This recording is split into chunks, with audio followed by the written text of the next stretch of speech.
Los contenidos de los programas de opinión emitidos en este canal son responsabilidad de las personas que los expresan. Por lo tanto, no comprometen la línea editorial del canal. Teleamiga Internacional, transformando vidas. Hola, bienvenidos a un nuevo programa de Conversiones. Hoy conoceremos la historia de Camila Herrera, quien nos enseña a conocer a Dios y a creer en Él.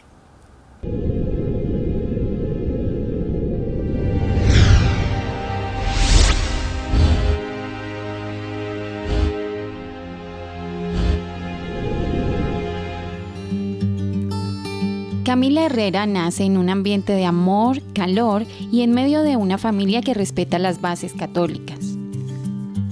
Yo soy la hija mayor de una familia de 4 hermanos, bogotana, que yo diría que es un poco católica social, como hemos sido muchos en muchos momentos de nuestra vida, que no le damos valor a la vida sacramental, que quizás ir a misa no es el plan favorito de los domingos, que la oración y la presencia de Dios pues no es lo más importante en lo que acontece en cada día. Y estuve también en un colegio, pues que era un colegio inglés, donde habían profesores anglicanos y donde en realidad la fe pues tampoco era lo más importante. Yo siempre cuento eso porque digo que quizás el sitio donde estuve primero, que fue mi familia y mi colegio, pues no favorecieron mi fe mayormente, sí favorecieron mi servicio, mi vocación de servicio. El recuerdo que yo tengo de más pequeña es de 3 años llevándole regalos a los niños quemados del Hospital de la Misericordia, y creo que de ahí en adelante y por el resto de mi vida, todo el que me conoce puede decir que yo siempre estoy haciendo alguna cosa por alguien y por tratar de servir de la mejor manera posible. Tengo el recuerdo que a los 5 años, pues yo estaba obsesionada por hacer la primera comunión. Era lo único que yo quería, era una cosa realmente que era casi un llamado. Y tenía una abuelita paterna que era una mujer muy creyente. Ella enviudó cuando mi papá tenía 10 años y el único recuerdo de peticiones que haya hecho, que yo recuerde, es que ella quería siempre vivir al lado de una iglesia para poder ir todos los días a misa, y colgaba su rosario en la manija de la cama, y era ella en realidad quien alimentaba mi fe en aquel momento. Entonces, pues gracias a mi abuelita, pues yo logré convencer a mi profesora de ética de que pudiera hacer la primera comunión, creo que entre los 6 y los 7 años, que era pues muy temprano. En mi colegio la primera comunión la hacían los niños a los 9 años, sin embargo pues me aceptaron y me metieron en la lista para hacer la primera comunión.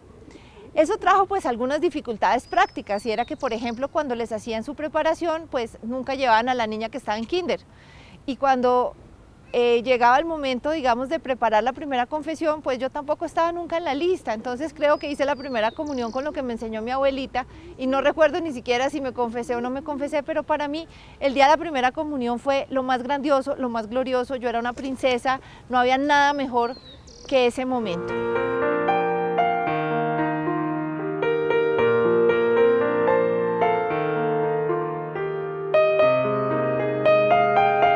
El desarrollo de mi vida de fe y sacramental, pues en realidad no fue muy afortunado, porque muy pronto nos fuimos a vivir a una finca que quedaba en Cota, y pues allí realmente era mucho más difícil acudir a la Eucaristía dominguera, y mucho más si pues los que podrían llevarlo a uno no estaban precisamente interesados en ese plan.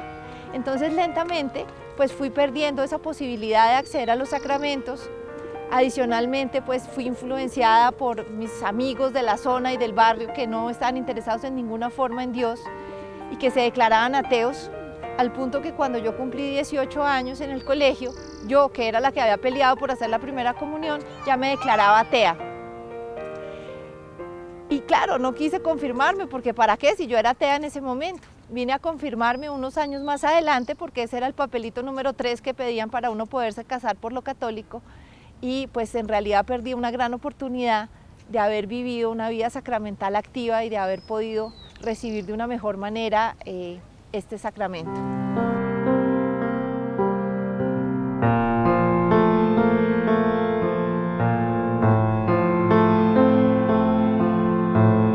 Yo digo que a mí lo que me salvó fue el servicio, porque es que en realidad en la época del colegio, y digo eso viéndolo desde hoy, yo creo que realmente yo descubrí que el servicio era un don de Dios, porque a mí nadie me llamaba a servir, nadie me obligaba, nadie me enseñaba, pero para mí era muy natural ofrecerme para absolutamente todas las cosas que habían en el colegio. Y yo ahí tengo una primera lección para todo el mundo. Si a usted cuando lo llaman a servir, a usted no se le sube la mano sola y dice yo, pues en realidad creo que es importante pedirle a Dios que le regale el don del servicio, porque el servicio es un don y Dios lo concede y lo concede en abundancia.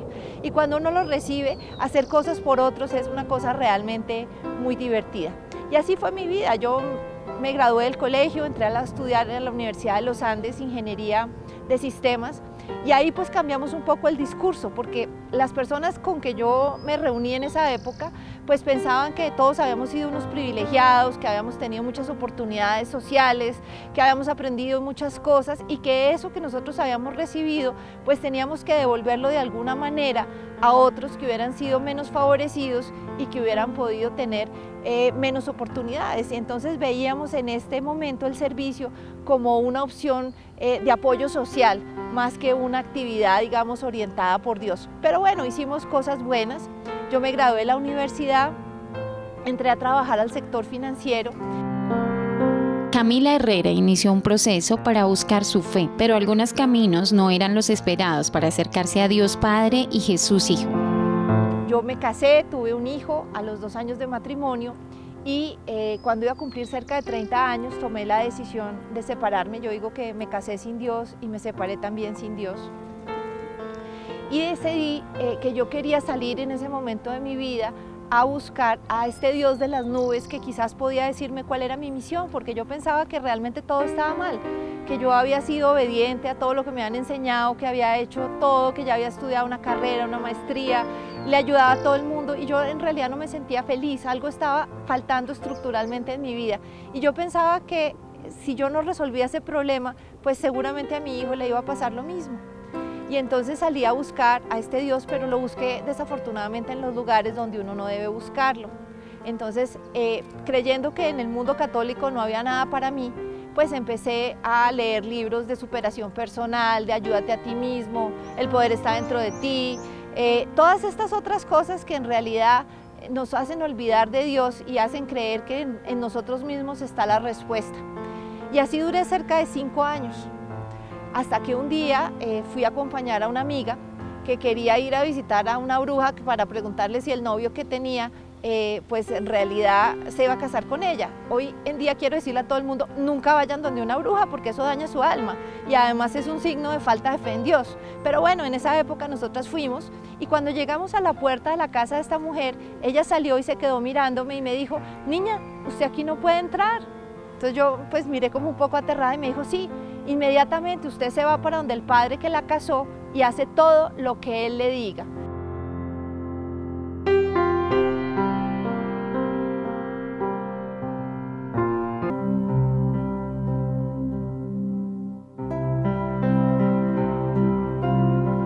Una tarde, Camila recibe una bendición y un mensaje que transformó su alma y corazón. Un día pues yo me cuestioné por qué yo iba a este orfanato solamente a las juntas directivas y no conocía a los niños y no conocía el sitio y yo no sabía qué cosa tenía que hacer y decidí irme un domingo del día de San Pablo a este orfanato, regresar del orfanato pues como muy triste porque me pareció que todo era feo, que los niños eran sucios, que estaban llenos de mocos, que las casas eran horribles y entrar a mi casa, bañarme y salir en sudadera con el pelo mojado a la porciúncula, a la iglesia. A misa, yo hacía 20 años no iba a misa y pues en realidad me senté en la primera banca, cerré mis ojos y cuando los abrí iban en la comunión y solamente había pasado 1 minuto, 1 segundo para mí, no había pasado ningún tiempo. Entonces yo pensé que me había quedado dormida y volví a cerrar los ojos y cuando los volví a cerrar, una persona se sentó en la banca a mi lado y esa persona me dijo, Mona, ¿usted por qué no me hace el favor y me ayuda?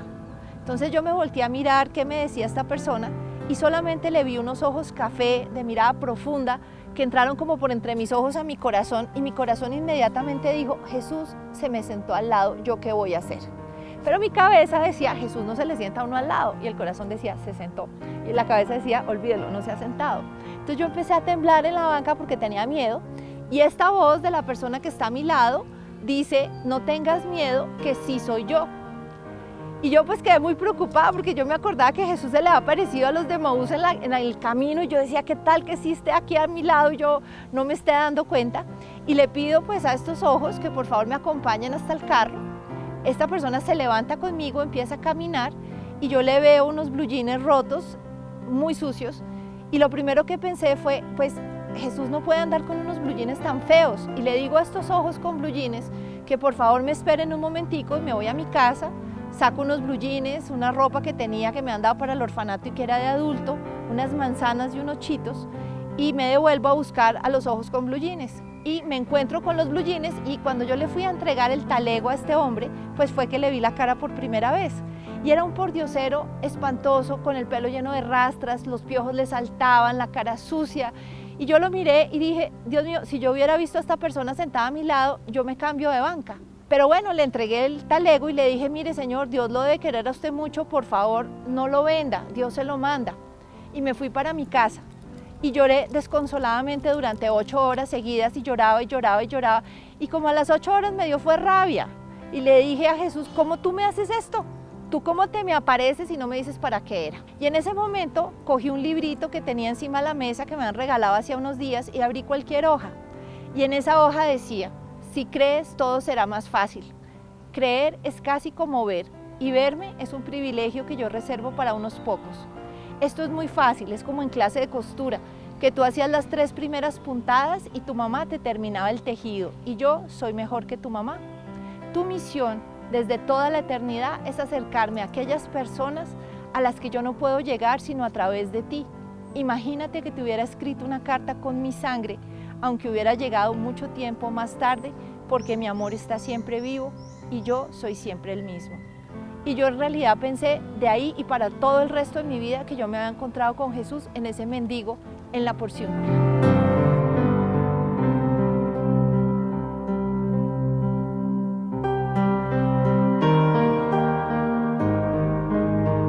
Me invitaron ahora sí a un retiro católico de las moradas de Santa Teresa de Jesús en Zipaquirá.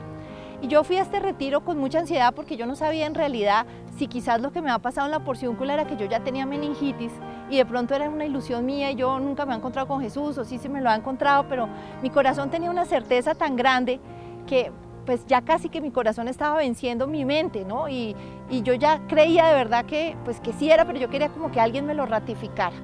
Y cuando estuve en este retiro, pues yo oía todas las historias de Santa Teresa en su libro Las Moradas y yo decía, no, yo soy igualita que Santa Teresa, esto es lo mismo que me está pasando a mí. Y bueno, pues ni siquiera quise confesarme en ese retiro porque yo decía, pero ¿para qué me voy a confesar si a mí Jesús ya se me apareció? Y nadie me hizo el favor de decirme una pequeña lección que quisiera decírselas yo a todos. Es que una cosa es que uno se encuentre con Jesús, pero otra es que uno se haya convertido. Son dos cosas completamente distintas. Y lo que ayuda realmente a que uno se convierta es que uno frecuente los sacramentos, porque es la única manera que Dios tiene de poder intervenir en la vida de uno poderosamente, llenarlo de gracia y ayudarlo a cambiar. Por las propias fuerzas nosotros no lo logramos, así lo queramos.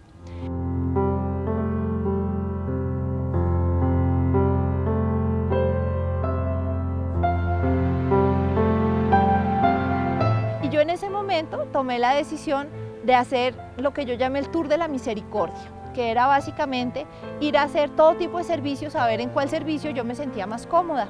Y estuve donde los presos, estuve donde los habitantes de la calle, estuve donde los enfermos con SIDA, donde los viejitos, donde los niños, bueno, donde todo tipo de personas que necesitaran ayuda. Pero siempre me pasaba lo mismo.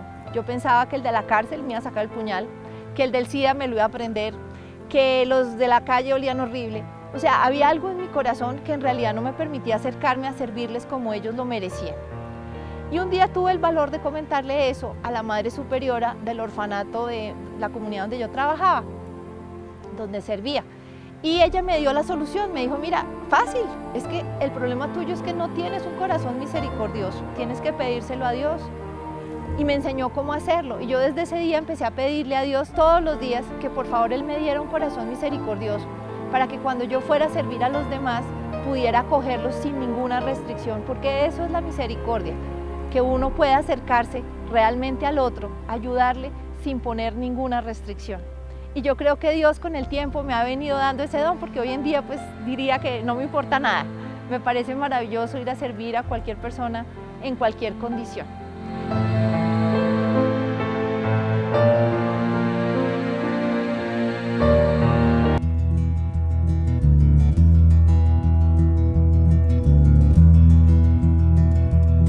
Si usted tiene una historia por contarnos, puede ingresar a conversiones@teleamiga.com o ingresar en nuestra página en Facebook como Conversiones.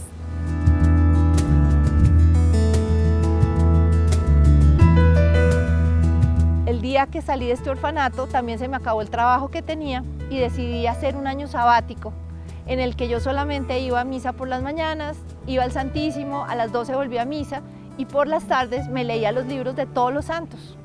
Todo el mundo pensaba que era una gran perdedera de tiempo y que yo debería estar trabajando en alguna institución muy prestigiosa, pero este año sabático pues fue realmente muy importante para lo que viene más adelante.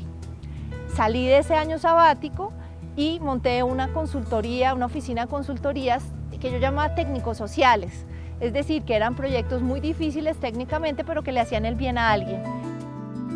Luego de conocer la dulce mirada de Jesús, continuó ayudando a muchos y escribió un libro que tiene una maravillosa realización.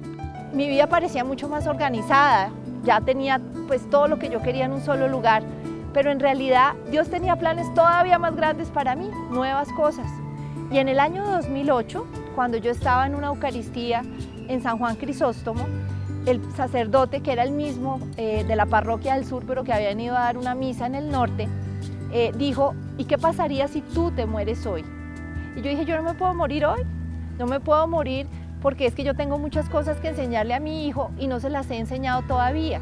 Cuando yo contesté eso, yo sentí que esta voz en mi corazón decía, pues muy fácil, por favor, entrégame tu vida y vamos a escribir un libro. Te contrato de escritora, un libro de un loco de amor por sus hijos. Yo dije, escritora, yo no puede ser, si yo soy ingeniera de sistemas. Me dijo, sí, escritora, vamos a escribir un libro loco de amor por un loco de amor por sus hijos. Por favor, consigue un ilustrador. Entonces yo me quedé como muy pensativa esa noche y yo pensaba, ¿será que Dios lo puede llamar a uno a ser escritor? Como que nada que ver conmigo, era una cosa completamente distinta a lo que yo había hecho siempre, yo no tenía mayores habilidades de escritora. Pero al día siguiente me encontré con un amigo que resultó ser ilustrador y yo le conté esta historia. Y él dijo, pues bueno, yo le ayudo, pintemos a Lucinda. Lucinda era la gusana que quería ser mariposa y que Dios había puesto en mi corazón para que yo escribiera este libro. Como yo fui tan resistente y dije que no durante tantas semanas, pues un día me di cuenta que lo que estaba era mal confesada, porque había muchas cosas de mi vida que yo no quería que salieran en ese libro. Entonces me confesé y cuando me confesé le pude contestar a Dios con toda propiedad, te puedo escribir tu libro, ya estoy lista. Y en ese instante yo sentí como si me llegara del cielo una inspiración que decía, Lucinda es una gusana que quiere ser mariposa para subir al cielo a conocer a su creador. Y esta idea empezó a evolucionar en el primer año hasta que creció más o menos a unas 20 hojas, mientras que Camilo, mi ilustrador, amigo del alma, que empezó esta aventura conmigo, pintaba 7 dibujos. Terminamos el primer año con un libro de 20 hojas y 7 dibujos y fuimos corriendo a presentarlo en San Juan Crisóstomo otra vez a Dios, pero yo no sabía cómo entregarle a Dios la tarea, entonces yo me paré en misa y dije, Jesús, mira, acá está mi tarea, yo ya te la hice. Y en ese justo instante, nuevamente esta voz en mi corazón me dice, olvídese, eso está todavía muy bichi. Tiene que coger los 150 salmos, buscar frasecitas que encajen en el texto, que no se note y meterlas en el texto para que sea palabra mía, porque tenemos que tocar los corazones. Y de pasadita, yo necesito que Camilo pinte 42 dibujos. Con el libro ha logrado acercar un poco más a quienes necesitan conocer a Dios y la misión que pueden alcanzar a través de su fe. Quiero decirles que todo este esfuerzo yo solamente lo hice por mi hijo. Yo quería entregarle este libro a mi hijo el día de su grado de bachiller, pero cuando llegó la hora de entregárselo, en realidad la reacción de él no fue exactamente la que yo me esperaba. Me dijo, mamá, ¿sabes qué? Yo ese libro no me lo voy a leer, porque ese libro es de Dios y a mí Dios no me interesa. Yo sentí como si me hubieran clavado una daga en el corazón. Me fui a llorar a la iglesia de Lourdes. Pero gracias a que pasó este incidente que suena muy triste, pero que en realidad fue muy providente, pues yo llamé a todas mis amigas de todas las épocas Y como tenía 1000 libros entre el closet, pues les dije, las invito y les regalo un libro para que se lo lean, porque yo pensaba que quién más me iba a leer a mí si yo no soy ninguna escritora famosa. Entonces les regalé estos libros después de una Eucaristía que celebramos en la Iglesia La Inmaculada en Bogotá, y 2 de ellas llegaron al día siguiente y me dijeron, bueno, nosotras ya nos leímos el libro y entonces ahora ¿qué tenemos que hacer? Y yo dije, ni idea, pues reunámonos los viernes, rezamos un rosario como para ver si Dios nos dice pues a quién le regalamos el resto de los libros. Entonces empezamos a mandarle libros a niños, a viejos, a la cárcel, a ancianos, a padres, a misioneros, a monjas, a mamás, y empezamos a recibir todo tipo de testimonios increíbles. Mientras tanto, pues se nos acabaron los libros, pero con tantos testimonios buenos, pues decidimos crear la Corporación Lucinda, una organización sin ánimo de lucro, cuya misión es llevar a Lucinda al mundo entero. Y empezamos a gestionar una donación para poder imprimir una segunda edición. Y la persona que nos hizo esta donación pues nos dio plata para poder imprimir 10.000 libros, porque ella pensaba que 1000 para ir al mundo entero eran muy pocos. A mí me pareció que 10.000 eran muchos, pero en realidad pues la misión era grande, entonces decidimos aceptarla, imprimimos estos 10.000 libros, y cuando estuvieron listos el año pasado, en el 2014, yo me llevé 2 de ellos a Roma a la canonización de Juan Pablo II, porque yo quería que bendijera ese libro y nos ayudara, y Juan Pablo II pues es uno de los personajes. También son personajes del libro Todos los Santos del Cielo, que yo leí en aquel año de convento, que había parecido muy inútil, pero que después se convirtió en una pieza maestra pues para poder construir el libro de Lucinda.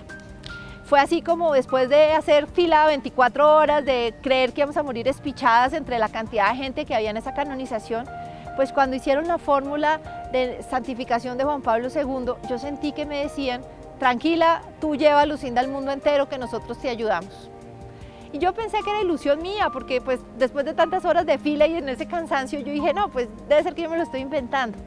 Pero cuando llegué a Bogotá, estaban justamente en la Feria del Libro del año pasado. Una amiga accedió a llevar el libro a su stand y se lo entregó a algunos periodistas del Tiempo, y para nuestra sorpresa el libro apareció como uno de los recomendados de la Feria del Libro 3 días más tarde. Y ahí fue cuando yo me di cuenta que realmente sí me iban a ayudar del cielo a llevar este libro al mundo entero, y que Dios lo que había hecho era poner en mis manos un gran don. Camila nos enseña una experiencia de vida para reflexionar y saber actuar como seres humanos, como verdaderos hijos de Dios. Yo digo que ojalá cuando yo me muera, sobre mi tumba escriban esta cita bíblica: dichosa tú que has creído lo que el Señor te ha dicho, porque son muchas las cosas que yo he tenido que creerle al Señor para poder llegar al punto en que estamos y poder ayudarle a cumplir esta misión. ¿Qué sería de mí si no me hubieras alcanzado? Desde hoy yo decido creer y confiar que tú sí sabes a dónde me llevas, que tú sí sabes la mejor manera de llegar. Me abandono en ti y te suplico me lleves pronto a tus brazos. Amén. Sin dirección, si no fuera por